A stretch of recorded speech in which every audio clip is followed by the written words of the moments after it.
Je voudrais qu'on se parle tout de suite d'un smartphone dont on a déjà parlé l'autre jour. Ok, mais on va voir un nouveau point qui est super intéressant, c'est toute la partie photo-vidéo. C'est le Honor 70, le nouveau bébé de Honor qui succède au Honor 50 qu'on avait présenté l'année dernière. Et ce Honor 70, il est cool parce que on voit vraiment l'envie d'Honor d'aller vers le plus haut de gamme. On l'a vu avec le Magic 4 Pro que je vous ai présenté il y a quelques bonnes semaines, quelques bons mois, qui est tout simplement un excellent photophone et un excellent smartphone. Alors ici, c'est pas du tout la même gamme parce que le Magic 4 Pro, on est dans l'ultra premium. Ici, on est dans le premium, on est dans un très beau smartphone. Le tarif, il est là, je vous le dis tout de suite.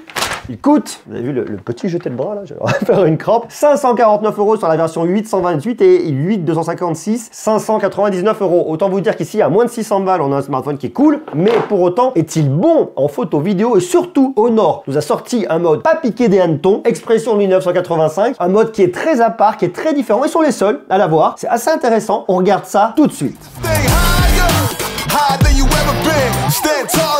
C'est aujourd'hui une vidéo qui est réalisée en partenariat avec Honor. Honor m'a dit, tiens mon bon monsieur Greux, on voudrait que tu regardes plus en détail la partie photo-vidéo du Honor 70. Je leur ai dit, ok, on va regarder ça de plus près. Donc on regarde ça de plus près, deep dive, on y va en profondeur. Alors regardez, moi le truc qui m'intéresse déjà, c'est toute la configuration. Alors je vous renvoie à ma première vidéo sur le Honor 70 qui expliquait un peu le principe de ce smartphone. Je vous expliquais tout au niveau de l'écran, au niveau du processeur, au niveau de la batterie, tout ça. Donc allez jeter un coup d'œil à ma vidéo si ce n'est pas déjà fait, parce que là on va pas parler de ces points, on va vraiment faire un gros focus sur la partie photo vidéo. On va regarder toutes les photos que j'ai fait, on va aller se balader un petit peu, on va regarder également les vidéos, regarder si elles sont intéressantes, quelles sont les limites, et puis vous montrer ce fameux mode dans lequel Honor croit beaucoup et sur lequel il faut un très gros focus. Avant toute chose, on regarde la config, c'est juste là. Vous avez 3 capteurs photo que vous allez trouver ici. Alors déjà, vous avez vu, moi j'aime bien ce design, c'est un peu à part, c'est différent, c'est sympa, c'est une signature Honor. Ok. Vous avez un grand angle, c'est un 54 mégapixels qui ouvre à f1.9, c'est la Sony IMX 800. Vous avez également un ultra grand angle, c'est un 122 degrés qui fera également office de macro à 2,5 cm. On est également sur un capteur de 50 mégapixels, ici on ouvre à f2.2. Et puis vous avez un capteur de profondeur de 2 mégapixels qui ouvre à f2.4. Bon, ok. Et à l'avant, elle est là, elle est planquée, mon petit lapin. Juste ici, regardez, une caméra de selfie de 32 mégapixels. Ça, c'est pour le matériel. Maintenant, on va regarder ce que Honor arrive à nous sortir au niveau du rendu photo d'abord et ensuite on regardera la vidéo. Je vous emmène au soleil, ça c'était le week-end dernier en Sicile pour le mariage d'amis. Regardez, le truc est très très cool. Alors, on a une vue incroyable, il y a de la lumière, donc on va se dire, est-ce que ça biaise un peu le truc? Ça pourrait être oui et non. Pour moi, non, parce que regardez, la première chose à venir regarder, c'est les nuages. Est-ce qu'il y a des choses qui sont cramées? On voit qu'ici, on n'a rien de cramé. On a le détail dans les nuages, même là où vous avez un peu plus de lumière. Regardez par exemple ici, ça me va bien. Du détail tout au fond également sur les petits nuages. On voit bien l'arbre, on a bien les petits rochers ici, donc toute cette notion de contre-jour d'un point de vue algorithmique, c'est maîtrisé. C'est joli, on a du détail. Ce qu'on peut voir ici, c'est qu'il y a un petit boost de saturation, c'est pas surprenant, on a l'herbe qui va être un peu verte, un peu plus tonique, le bleu qui ressort davantage, mais ça optimise totalement la qualité des photos. Donc ça me va bien, je trouve ça très joli. On passe sur l'ultra grand angle. Alors l'ultra grand angle, il est un peu moins bon, il est un peu plus déformant. Il sera bien si vous voulez chercher plutôt un bâtiment et que vous n'avez pas de recul, ça pourra le faire. On voit que pareil, même bonne gestion au niveau des hautes lumières, bon, ça fonctionnera ici, pas de souci. On revient sur notre grand angle, notre capteur principal. Regardez le détail dans les nuages. C'est vraiment là-dessus qu'on voit vraiment le détail au niveau de la gestion des hautes lumières. On voit que tout est bon, bien maîtrisé. Une fois de plus, le fait d'avoir un truc un peu plus sursaturé, très léger, hein, c'est assez léger. Au niveau de la mer, eh bien, ça donne une couleur qui est très jolie. J'aime bien aussi la couleur de la plage. C'est sympa, ça marche bien. Hein. L'ultra grand angle, bon, fera le taf. On voit qu'il y a un peu la limite sur le côté. Comme on est sur un 122 degrés, vous voyez, il va falloir peut-être le resserrer un tout petit peu parce que bon, forcément, là, sur le côté,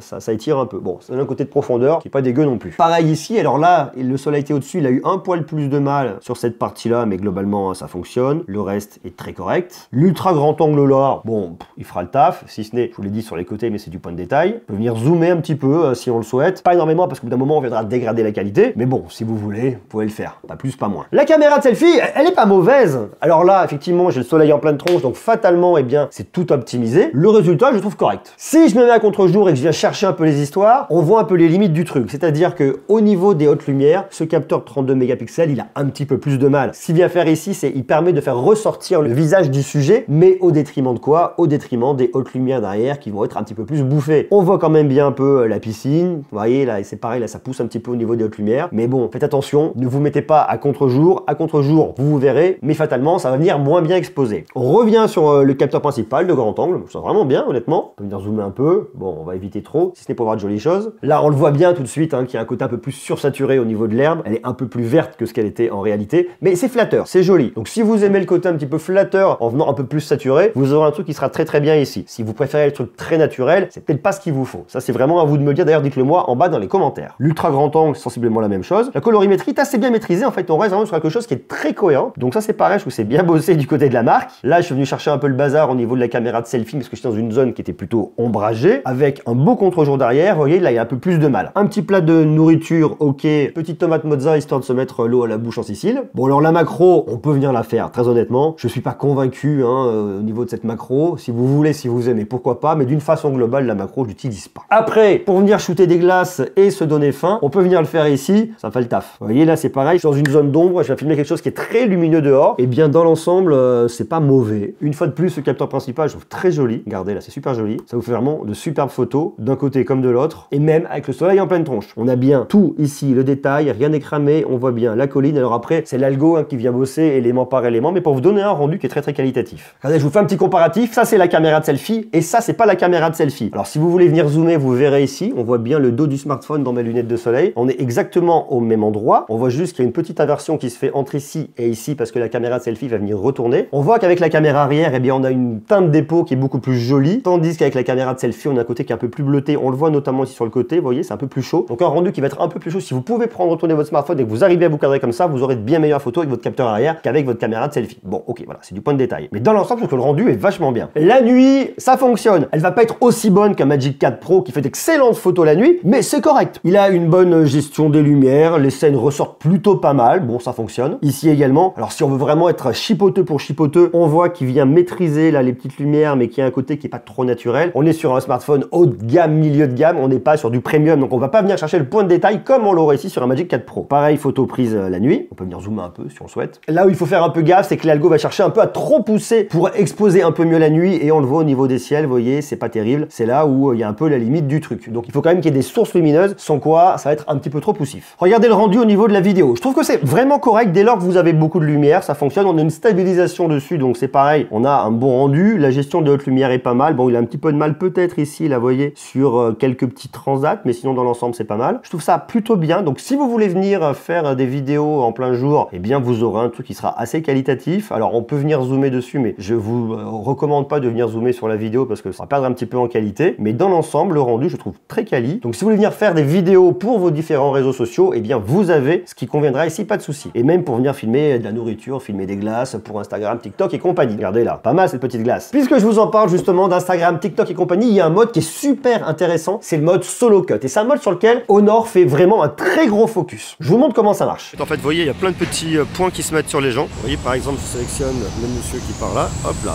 Ça va le suivre. Ensuite, je switch sur la dame qui est à côté. Je reprends le monsieur à côté. Et ça me fait des transitions naturelles entre les gens. Alors, ce truc-là, il est assez marrant. Hein. Ça dépend vraiment ce qu'on va en faire. Mais je trouve ça assez rigolo sur le principe. On clique sur le monsieur ici. On reprend ici sur la dame. Et ensuite, on reprend le monsieur là. Et ça va me générer deux petits fichiers. Vous voyez. Et le truc, je trouve très smooth. La reconnaissance, elle est quand même plutôt pas mal. Alors, bon, ici dans la rue, c'est peut-être pas le meilleur plan. Mais l'idée, en tout cas, elle est assez marrante. Comme vous l'avez vu, le mode solo cut, c'est vraiment cool. Ça vous permet d'avoir effectivement un plan large. Et si je veux venir suivre une personne en particulier, eh bien, ça fait quoi? Donc, vous voyez, ça me reconnaît une personne sur laquelle j'ai fait mon focus. J'appuie sur une autre, hop, on voit que ça part, ça balaye sur le côté. Je rappuie sur l'autre, ça balaye sur l'autre. Donc, l'idée, je la trouve très maligne. Pourquoi? Parce que, et je vous le disais dans la première vidéo que j'ai fait, par exemple, moi, je suis parent, je vais sur un spectacle voir Elliot à l'école, je prends mon smartphone, je filme toute son école, toute sa classe surtout, donc toute l'école serait plus compliqué, et je fais un point sur lui. Ce qui fait que je vais avoir une vidéo où je vais le voir lui en train de faire son spectacle, pendant qu'il se déplace, et c'est ça, ça le suivra automatiquement, et en même temps, j'aurai le groupe. Comme ça, on a les deux en même temps. Pas besoin de faire le choix. Pas besoin de me dire, bah tiens, moi, je filme que lui, puis moi, je filme les autres. Non, j'ai les deux directement. Alors, la limite un peu du truc, c'est que on pourrait vouloir avoir de la 4K pour avoir la meilleure qualité. Ici, vous aurez uniquement du 1080p, ce qui est déjà pas mal pour toute l'utilisation. Ça peut être pour les réseaux sociaux, parce que si par exemple, vous allez voir un artiste que vous adorez, que vous voulez venir partager, et bien pareil, vous filmez le groupe, faites un focus sur le chanteur, ou le guitariste, ou le bassiste, ou le ou là, comme vous voulez, il n'y a pas de souci. Et bien, vous le faites. C'est vachement cool. Vous allez voir des danseurs, vous adorez des danseurs dans la rue, pourquoi pas par exemple, et bien, vous venez faire un focus sur un qui fait un solo, les autres qui sont à côté, vous pouvez. Ou si par exemple vous êtes en train de faire des vidéos sur TikTok, vous voulez venir les partager, j'en sais rien, moi, avoir un format plutôt Facebook un peu rectangulaire, pourquoi pas, en format paysage, et un portrait directement, eh bien vous pouvez le faire aussi de cette manière-là. Comme ça, c'est vachement bien. C'est à vous de libérer votre créativité. Et c'est ça qui est intéressant avec ce smartphone. Et ce qu'a voulu faire ici Honor, c'est-à-dire vous permettre de libérer votre créativité, de vous donner un couteau suisse pour votre créativité. Pour autant, ce smartphone n'est pas parfait. On est à un petit peu moins de 600 €, je le dis, je le répète. On est d'ailleurs, allez,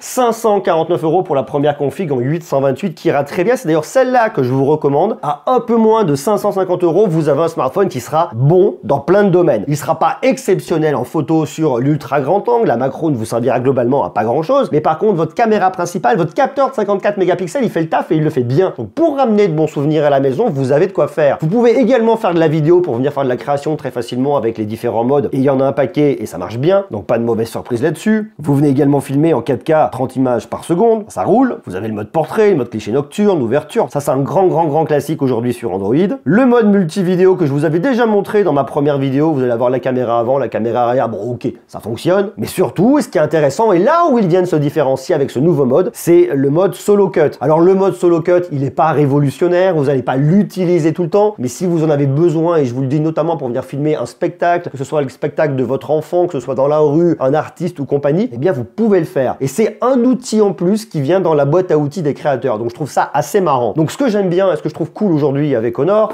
c'est qu'ils viennent vraiment travailler la qualité de leurs produits, ils proposent des innovations, même si très clairement le solo cut, ça va pas, le truc vous faites waouh, mais ça m'a toujours manqué. Non, c'est le petit outil en plus qui est marrant et qui permet de mettre en avant ce smartphone. Donc je trouve assez cool, je l'aime bien, il n'est pas parfait, il est suffisamment complet et à 550 €, vous avez un smartphone de bonne qualité. Donc à vous de me dire ce que vous en pensez en bas dans les commentaires. Qu'est-ce que vous en pensez? Est-ce que vous êtes chez Honor? Est-ce que vous avez un smartphone de Honor avec tous les services Google? Dites-moi tout ça juste en bas dans les commentaires. Et nous, on se retrouve bientôt pour continuer à parler tech, de Honor, mais pas que et de plein d'autres. Donc ça c'est chouette. Je vous embrasse, prenez soin de vous, à très bientôt. Ciao. Let's take this thing higher. Let's take this thing non-stop. It's time to go.